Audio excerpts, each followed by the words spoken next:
বন্ধুরা, আশা করি তোমরা সবাই ভালো আছো। তোমার চ্যানেলে তোমাদের সবাইকে স্বাগতম। একটা গুরুত্বপূর্ণ আপডেট তথ্য তোমাদের কাছে শেয়ার করতে চলেছি, কারণ এই মুহূর্তে একটা নোটিশ যেটা সোশ্যাল মিডিয়ায় কিন্তু খুব ঘোরাফেরা করছে। নোটিশটা তোমাদের পাশে আমি তুলে ধরেছি। তো এই নোটিশটাতে কি বলছে প্রথমে আগে সেটা বলিনি, তারপর নোটিশের সত্যতা কতটুকু রয়েছে সে বিষয় নিয়েও বলবো। এতে যেটা পরিষ্কার বলা রয়েছে, West Bengal council of higher Secondary এডুকেশনের নোটিশ, বিদ্যাসাগর ভবন থেকে নোটিশ, ডেট দিয়েছে 1/4/2026, অর্থাৎ বুঝতেই পারছো কালকে ডেটের এই নোটিশটা পাবলিশ হয়েছে এবং সোশ্যাল মিডিয়ায় কিন্তু খুব ঘুরছে। এবং এখানে কি বলছে নোটিফিকেশন, স্পষ্টভাবে যেটা বলছে, cancellation of semester system for HS examination 2027। তার মানে বুঝতে কোনো অসুবিধা নেই যে 2027 পরীক্ষায় যে সেমিস্টার সিস্টেম আমাদের পরীক্ষা হয়, সেই পরীক্ষা সিস্টেম 2027 সালে আর থাকছে না। অর্থাৎ এই যে আমাদের first semester, second semester, third semester, fourth semester, এই যে পরীক্ষাগুলো হয়, এই পরীক্ষাগুলো কিন্তু সম্পূর্ণরূপে বাতিল হচ্ছে। নেক্সট কি বলছে, it is hereby notified that the previously proposed semester system for the higher secondary examination 2027 has been cancelled। অর্থাৎ স্বাভাবিকভাবে এটাই মেনে নেওয়া হয়েছে যে 2027 সালে যে এইচএস এক্সামিনেশন হওয়ার কথা ছিল সেটা সম্পূর্ণরূপে বাতিল। All student appearing in the HS examination 2027 will now continue their studies and appear for the examination under the old annual system. অর্থাৎ আমাদের যে আগের যে পরীক্ষা পদ্ধতি ছিল, সেই পরীক্ষা পদ্ধতির মাধ্যমে আবার নতুন করে যে পরীক্ষা হবে সেই পরীক্ষা হবে। কি পয়েন্ট কি বলছে, the semester system will not be implemented for HS 2027, অর্থাৎ 2027 থেকে আর হবে না। Student of class 11 and class 12 will following the existing annual examination system. পুরনো যে পদ্ধতি ছিল সেই পদ্ধতিতেই পরীক্ষা হবে। All schools are instructed to continue academic activities as per the old syllabus and pattern। অর্থাৎ পুরনো সিলেবাস যা ছিল এবং তার যে কোশ্চেন প্যাটার্ন ছিল সেইভাবে পড়াশোনা করতে বলা হচ্ছে। Further update if any will be notified official by the council.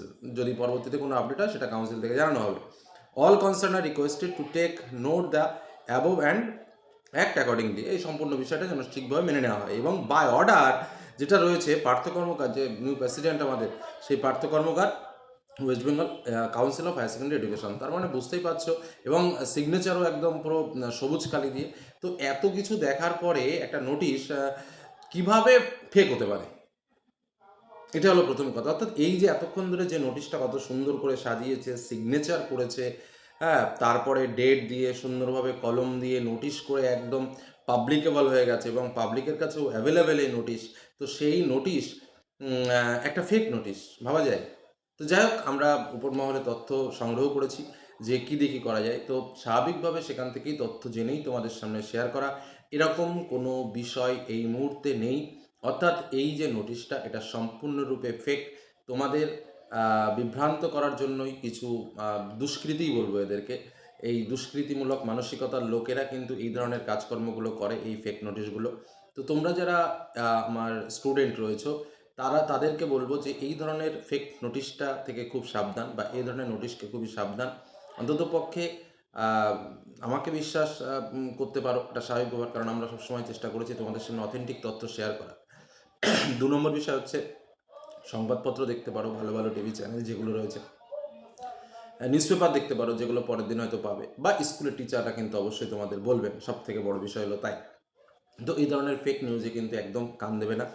আর এই ধরনের ভ্রান্তিকর তথ্য স্বাভাবিকভাবে নিজেদেরও একটু ভাবনা চিন্তাকে ঘুরিয়ে দেয় যে কী হলো, তাহলে এতদিন ধরে পড়ে গেলাম, এই যে পড়াশোনা আমরা করছি, কী হবে কি না হবে, কোথা দিয়ে কী হবে, কী দিয়ে কী করবো, এটা শুধু তোমরা চিন্তার মধ্যে পড়ো না। এই চিন্তার মধ্যে কিন্তু শুধু তোমরা নাও, কারণ এই চিন্তার সঙ্গে যুক্ত আছে তোমাদের যে টিচাররা পড়ান, বা আমরা যারা তোমাদের সঙ্গে জড়িয়ে আছি। কারণ তোমরা হয়তো স্টুডেন্ট হিসেবে রয়েছে, কিন্তু আমরা তো তোমাদেরকে নিয়ে চলছি, তোমাদেরকে নিয়ে খেলাতে হচ্ছে আমাদের অল টাইম। তো স্বাভাবিকভাবে তোমাদেরকে নিয়ে চিন্তা কিন্তু আমাদের ভেতরেও সবসময় থাকে। কারণ কী দিয়ে কী করবো, কোথা দিয়ে কী পড়াবো, কোন অংশকে আগে পড়াবো, কোন অংশকে পরে পড়াবো, কোন পার্টটার উপর বেশি জোর দেবো, কোন পার্টটার উপর কম জোর দেবো, কোন পার্টটা স্টুডেন্ট ফ্রেন্ডলি রয়েছে, কোন পার্টটা স্টুডেন্টদের কাছে হার্ড লাগবে। তো প্রত্যেকটা বিষয় নিয়ে কিন্তু আমরা সবসময় চর্চা করে থাকি। তো যাই হোক, এই তথ্যটি তোমাদের সামনে দিলাম। সম্পূর্ণ ফেক নিউজ, এ নিয়ে বিভ্রান্ত হওয়ার কিছু নেই। যেমনভাবে আমাদের সিস্টেম রয়েছে, বা আগের বছর থেকে যে সিস্টেম আমাদের চালু হয়েছে, স্বাভাবিকভাবে সেই সিস্টেমেই পরীক্ষা হবে। একদম অথেন্টিক তথ্য তোমাদের কাছে দিলাম। আর এই যে নোটিশটা যেটা তোমরা দেখতে পাচ্ছ, একদম 100% ফেক তথ্য কিন্তু এটা। এটুকু বলে আজকের আলোচনা শেষ করলাম। সকলে ভালো থেকো, সুস্থ থেকো, সাবধানে থেকো। আর নিজের শরীরের উপর লক্ষ্য রেখো। গরম পড়েছে, খুব বেশি বাইরে বেরিও না, একটু সাবধানে থেকো। ভালো করে পড়াশোনার দিকে নজর দাও প্রত্যেকেই, কারণ কোনো সেমিস্টার পরীক্ষাকেই দুর্বল ভাববে না, থার্ড সেমিস্টার তো নয়, এগুলো কিন্তু মাথায় রাখবে। তো আজকের মধ্যে এখানে শেষ করলাম। ভালো থেকো, সুস্থ থেকো, সাবধানে থেকো। ধন্যবাদ।